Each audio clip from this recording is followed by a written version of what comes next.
Hello, this is C.H.E.K. Welcome back to my video blog series, The 7 A's of Healing. Today we're on part 4, Autonomy, something I know a lot about. The resource that inspired me to do this series is When the Body Says No, Exploring the Stress-Disease Connection by Gabor Mate, MD. Highly recommended reading, especially if you've been diagnosed with a disease, have a disease in the family that you're coping with or a caregiver for, or better yet, want to prevent the disease and realize what are the common things that lead to disease. Gabor Mate does an excellent job of showing you exactly that. Now today in my discussion on autonomy, it's important to resource once again my book, How to Eat, Move, and Be Healthy, which the new edition, the second edition, has an overview of the 4 doctors and takes you through specific exercises to help you get clear on each of the key components of the 4 doctors, so that when you do your questionnaires, identify where you're out of balance, and then go about doing it, you have a clear plan of execution and are much more likely to live your dream and experience balanced, healthy living and generate more love to share with other people and the world. So today we're going to talk about the importance of autonomy in healing and for being healthy. And I will talk about some of the ways that autonomy may or may not exist and some of the ramifications of that. So the first thing I'd like to point out is that when it comes to autonomy, that means having a healthy sense of yourself, or I. So when we use the word I, we're referring to ourselves. Someone who has a healthy sense of autonomy is in touch with who they are, they're in touch with what their needs are, and they're capable of meeting those needs effectively. If somebody's overly autonomous, they can, in the beginning, in the courtship stage of relationships, can be very social. The sex can be very good, and then you can find out that this person is a lot different than you thought they were, and they may be a workaholic, or they may be withdrawn and depressive. And what we don't realize is that oftentimes we are acting out our own sort of marketing campaign to get what we want, but it usually takes about 2 years in a relationship to figure out who you've really got a relationship with, and I'm sure many of you are familiar with that reality. But if we have a negative expression of our individuality or autonomy, it goes in 2 ways. We're either overly self-reliant to the point that we don't ask for help when we need it, like guys that don't ask for directions when they're lost, only to get worse, or even lost even worse, or be late, or have the whole family in the car upset because they missed the movie or whatever. People that have health challenges and don't ask for help, which is classic male behavior in many instances. As a guy that used to own a physical therapy clinic, I was far more impressed with how the women would come in and ask for help before all hell had broken loose, and how men would wait till they were practically completely disabled to ask for help. So there's those realities, but we're either too autonomous to the point that we don't effectively engage in relationships, and that causes problems on any dream team, or we can lack autonomy, and that leads to codependency. And that really puts us, if you're the codependent person, that you need someone else to make you feel good, make you happy. If they don't do things the way you want them to do all the time, then you want to cut them off from sex or any number of things. So codependent relationships are entangled relationships, and they're often uncomfortable to be in, and people in codependent relationships often have a hard time being autonomous enough to state what their real wants, feelings, needs are, what their dream is, in order to determine whether or not there's harmony, or if there's a mutual dream that can hold the relationship together. Typically, there's a few things you can do in a relationship, 5 to be exact. 1, work on yourself, which would be to take responsibility for your 50% of the relationship, which I'll get into. 2, work on the relationship, which means see it as something bigger than either of you as an individual, especially if you have kids. 3, do nothing and know that yesterday equals tomorrow. That's Groundhog Day. The past will equal the future. 4, get out of the relationship because you have enough autonomy to know what your real authentic needs are, and you have enough autonomy to be honest with your partner, talk about it, and between the two of you, you come to the awareness that your soul contract is ended and it's time for you to make space for each other to move on and find a partner that is more suitable for them at this stage of their development. And then 5, which is rare to be able to do, that's work on number 1 and 2 at the same time. Work on yourself and work on the relationship. Very rarely does that work because most people today don't have enough energy to honestly work on themselves and work on the relationship. So usually I suggest always start with yourself because you own that responsibility. Then work on the relationship when you're healthy enough to know what you really want and what your values really are and what you're really willing to contribute in the relationship. Then a we approach is meaningful. But if 2 confused people try to work on the relationship, you end up with just a lot of confusion and you promised me you'd do this, you're not doing it, and that kind of behavior, and it just spins down into something unhealthy. And if there's children around, it's bad news for everybody because they're learning how to live that way. Whatever we have in the I shows up in the we. If you're healthy in autonomy, you are a healthy person in a we relationship, most likely.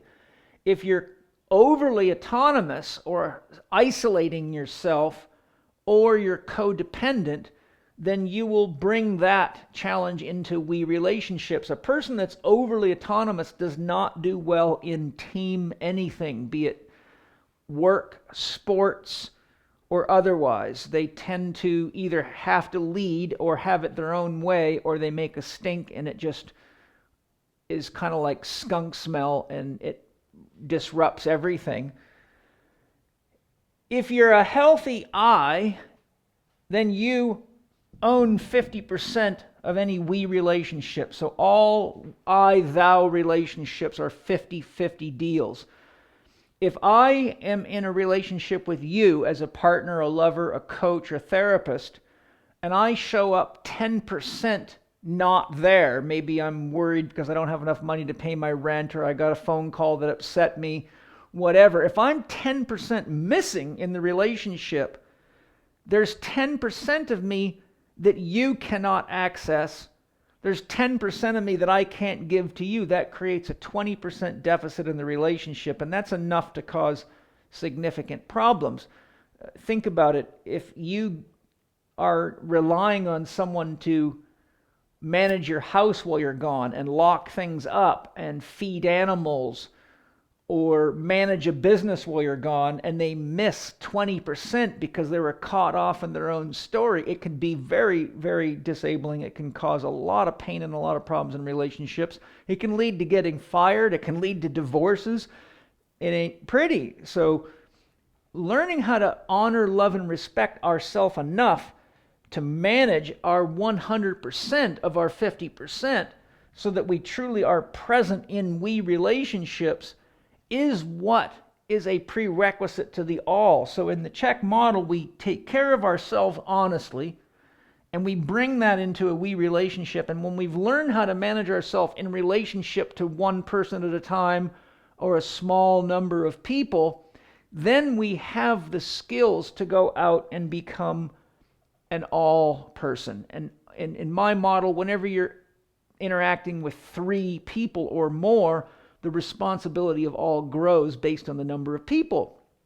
So if I've got a classroom with 100 students in it, and I'm not managing myself, I certainly can't manage any one of those students effectively, and therefore I'm going to mislead all of them. And all you got to do is look at politics. I mean, I won't name any names right now because my goal is to keep you connected to me. But we have a long series of presidents and governors and everything else that are just not very healthy at the eye. Family problems are quite common, and therefore those people share those ways of relating to the world in government, which leads to all sorts of problems. So in order to be healthy, we have to be clear about what our dream is, to have a healthy sense of autonomy. If we don't know what our dream is, then we really don't have any reason to create happiness and grow ourselves spiritually and commit to the work of growth in a relationship. And without a dream, we don't really have any motive or inspiration to have the values that we need to have for what is happy making, what am I going to do to move myself and keep my body healthy, what am I going to do to take responsibility for feeding myself high quality food and managing my meals according to my individual needs, and how am I going to rest, and how and when, whether that be rest from exercise or sleep or any form of rest, active rest, passive rest, unbound play. So to be a healthy person as an I, we need to know a dream and have values for how to manage ourselves, because whatever we don't do effectively, we are going to bring into a we relationship. And if we're not careful, we can easily become codependent on somebody else to take responsibility for the things that we're not willing to do for ourselves. And that can be a source of stress and disease for them. So it's not unusual, for example, when a person gets a disease in a relationship, let's say the husband gets cancer and the wife all of a sudden has to drop her life to become a full-time caregiver, she's now totally in a codependent relationship with that person. She's got no life of her own, and the risk of things like breast cancer and all sorts of diseases goes up noticeably in caregivers caught in situations that track back to someone who basically is unhealthy because they did not take care of themselves, even after multiple requests and reminders and even warnings from the people around them that love them or coworkers, etc. So next, in order to be healthy as an I or have healthy autonomy, we have to be aware of where we need balance and constantly evaluate where are we at relative to our goals, dreams, and objectives, and how does that fit with our values. We have to make healthy dream affirmative choices and healthy choices in relationships, because there's a lot of people out there that are codependent in we relationships that will challenge us, and we often refer to them as energy vampires.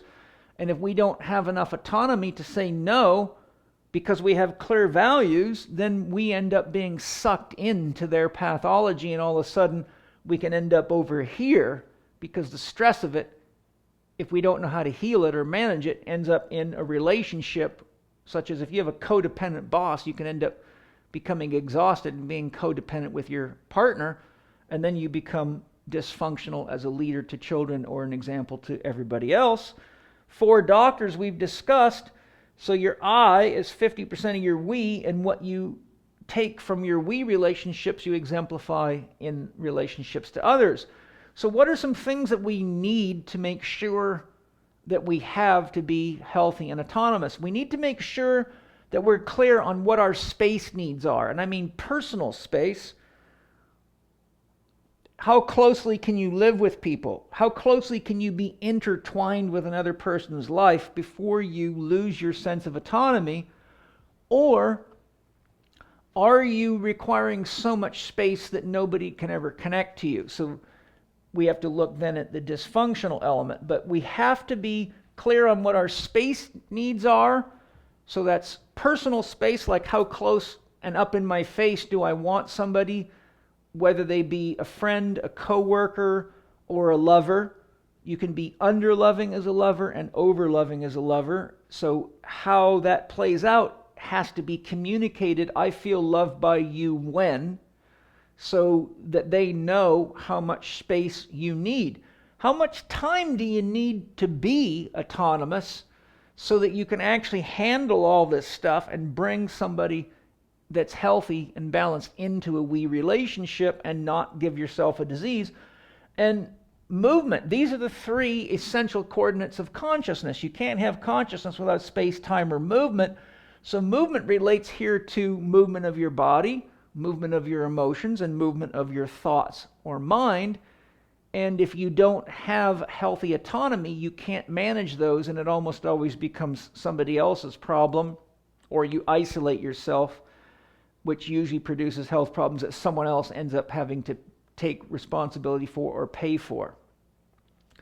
How much personal space do you need? That goes up into the space category, but this has to do with how much time do you need to get a project done. If your boss asks you to get something done in a week, you know it's going to take 3 weeks, and you don't say anything, well, that's not healthy autonomy, and now you're going to be under a tremendous amount of pressure that's going to overflow right into your personal relationships. So how much personal space do you need when you're dealing with different people? Some people we can handle being around more than others. Sometimes we have to be more honest. So be very clear about personal space needs in each we relationship, and be very honest and very clear in your communication about your wants, feelings, and needs, and live your values. To be healthy in your autonomy, we have to reach the place where we can say, I live to share my love because I make love to share.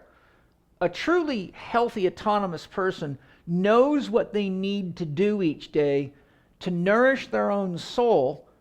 They know what they're responsible for as an individual, and they don't expect other people to do that for them. They don't need people wiping their butts, propping them up, and giving them 1,000 I love yous on Facebook or whatever the game might be.